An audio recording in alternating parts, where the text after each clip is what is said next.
आपको मालूम है शपथग्रहण हो गया है ना? आपको मालूम है ना इस पूरी समिति के अध्यक्ष आप हैं इस गांव में, हैं? के खिलाफ देश की जो लड़ाई चल रही, हमने इसी दौरान थर्ड वेव की ही तैयारी प्रारंभ की है। ये थर्ड वेव दो प्रकार से हमारे लिए चुनौतीपूर्ण होगा। एक तो बच्चों के लिए, जिससे जो आशंका व्यक्त की जा रही है कि बच्चों की जिससे खतरनाक हो सकता है, और दूसरा हमें यहाँ पर और भी अलर्ट रहना है, क्योंकि इंसेफ्लाइटिस, मलेरिया, डेंगू और तमाम अन्य बीमारियों की जिससे पूर्वी उत्तर प्रदेश का गोरखपुर और बस्ती कमिश्नरी काफी संवेदनशील है। यद्यपि कोरोना के साथ साथ इंसेफ्लाइटिस के लिए लड़ना यह अपने आप में चुनौतीपूर्ण होगा, लेकिन हम लोगों ने इंसेफ्लाइटिस के खिलाफ एक अच्छी लड़ाई यहाँ पर पिछले 4 वर्षों में दौरान करी है। इंसेफ्लाइटिस से होने वाली मौतों में 95% की कमी करने में हमें सफलता प्राप्त हुई है। इसके लिए हमें डिस्ट्रिक्ट हॉस्पिटल में डिपो बनाना पड़ा था, कुछ सीएससी में मिनी डिपो बनाने पड़े थे, हम लोगों को जेई वैक्सीनेशन का बृहद अभियान चलाना पड़ा था, प्रशिक्षण के बृहद अभियान को हम लोगों ने आगे बढ़ाया था। हम लोग थर्ड वेव के साथ साथ इंसेफ्लाइटिस पर भी प्रभावी अंकुश लगाने के लिए पूरी तरह प्रतिबद्ध होकर के पूरी टीम पूरी मजबूती के साथ कार्य कर रही है। वैक्सीनेशन का एक कार्यक्रम अत्यंत महत्वपूर्ण है और हम लोगों ने सफलतापूर्वक इस कार्यक्रम को अब तक आगे बढ़ाया। 1 जून से हम लोग प्रदेश के सभी 75 जनपदों में 18 वर्ष से लेकर के 44 वर्ष की उम्र के लोगों को, उन सभी युवाओं को वैक्सीन देने जा रहे हैं। उसमें हमने कुछ प्राथमिकताएं भी तय की, जैसे अभिभावक स्पेशल ग्रुप, 12 वर्ष से छोटी उम्र के जितने भी बच्चे होंगे उनके अभिभावकों को चिन्हित करके उनको वैक्सीन लगाया जा सके, इसको एक प्राथमिकता के आधार पर दिया जा रहा है।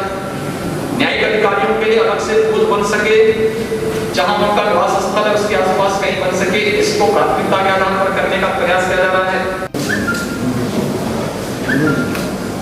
आदरणीय प्रधानमंत्री जी के नेतृत्व में और उनके मार्गदर्शन में देश के अंदर सभी राज्य प्रभावी भूमिका के साथ इस अभियान के साथ जुड़े हैं।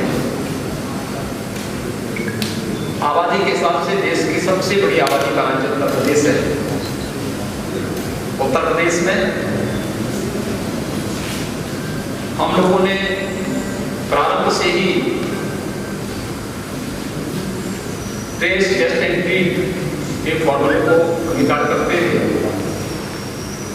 एक एग्रेसिव कैंपेन चलाया और उसका परिणाम है कि उत्तर प्रदेश में हम लोगों ने 4,80,00,000 से अधिक टेस्ट अब तक संपन्न किए हैं। ये देश के अंदर सर्वाधिक। हमने 0 से अपनी कैपेसिटी को बढ़ाया है। जब 2 मार्च 2020 को कोविड का पहला पेशेंट उत्तर प्रदेश में आया था, तब उत्तर प्रदेश में सैंपल टेस्टिंग की कोई व्यवस्था नहीं थी, हमें NIT में भेजना पड़ा था। आज हमारे पास कम हमने 3,56,000 टेस्ट किए थे, आज 3,47,000 टेस्ट किए हैं। यानी इस रूप में हम लोगों ने अपनी क्षमता का विस्तार किया। पहला कोविड पेशेंट आया था, हमारे पास उपचार के लिए बेड्स नहीं थे, हमें दिल्ली भेजना पड़ा था 70 बेड हॉस्पिटल में। आज हमारे पास 80,000 से अधिक ICU और आइसोलेशन के बेड्स हैं, जहाँ पे हम कोविड पेशेंट का उपचार सफलतापूर्वक करने का प्रयास कर रहे हैं। इसमें विस्तार देने के साथ ही फर्स्ट फेज को सफलतापूर्वक मुकाबला करने के बाद सेकेंड फेज में हमारे सामने कुछ चैलेंज आए, जैसे अचानक ऑक्सीजन की मांग। हर जनपद ऑक्सीजन में आत्मनिर्भर हो सके, इस पर पूरा प्रयास किया जा रहा है। हर एक जनपद में ऑक्सीजन प्लांट लगाए जा रहे हैं भारत सरकार के सहयोग से, राज्य सरकार के स्तर पर SDRF से, अन्य यानी CSR से भी पूरा प्रयास किया जा रहा है कि हर एक जनपद में व्यापक पैमाने पर यह ऑक्सीजन प्लांट स्थापित हो सके। और इसको लेकर के पूरी ताकत के साथ हर जनपद में नोडल अधिकारी तैनात किए गए हैं। ऑक्सीजन प्लांट बनने प्रारंभ हो चुके हैं, जिससे आने वाले समय में हर एक जनपद ऑक्सीजन आत्मनिर्भरता के लक्ष्य को प्राप्त कर सके। हमारे यहाँ मैक्सिमम जो एक्टिव केस गए थे 3,10,000 तक गए, आज उनकी संख्या घटकर के मात्र 58,000 रह गई।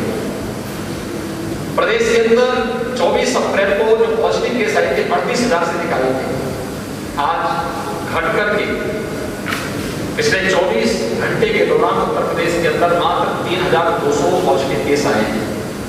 यानी हमने पॉजिटिविटी कम की है और रिकवरी को 95% से अधिक बढ़ाया। इसके लिए हम लोगों ने निगरानी और मोहल्ला समितियों को सक्रिय किया। निगरानी और मोहल्ला समिति गांव-गांव में जाकर के, मोहल्लों में जाकर के घर-घर स्क्रीनिंग का करने का काम, हर लक्षण युक्त व्यक्ति को मेडिसिन किट उपलब्ध करवाने का काम। अगले 24 घंटे के अंदर आरआरटी की टीम उनका टेस्ट कर लेती है। इस लक्ष्य को लेकर के जब एक एग्रेसिव कैंपेन प्रदेश के अंदर चला, उसका परिणाम है कि हमारी रिकवरी रेट बढ़ी और पॉजिटिविटी न्यूनतम स्तर पर आई है। आप सबसे मेरी अपील है, हम इस महामारी से सभी लोग किसी न किसी रूप में प्रभावित हैं। इस बृहद अभियान के खिलाफ हम सबको एकजुट होकर के आम नागरिकों को भी जागरूक करना पड़ेगा। जैसे कोविड प्रोटोकॉल का फोरम बना था, हाई रिस्क कैटेगरी के लोग बाहर नहीं निकले, 60 साल से ऊपर के लोग, 10 वर्ष से छोटी उम्र के लोग, बच्चे, गर्भवती महिलाएं, कमजोर इम्यूनिटी के लोग या एक से अधिक बीमारियों से ग्रसित कोई भी व्यक्ति अगर अपना जितना बचाव कर सकता है करें। अन्य लोगों को बाहर निकलना ही है आवश्यक कार्य से, तो वे मास्क और 2 गज की दूरी का पालन अगर कर सकें तो कोविड से बचने के लिए उत्तम उपाय है। दूसरा, टेस्ट से लोग भागे, गांव-गांव में टीमें जा रही हैं, हर व्यक्ति टेस्ट अपना जरूर करे।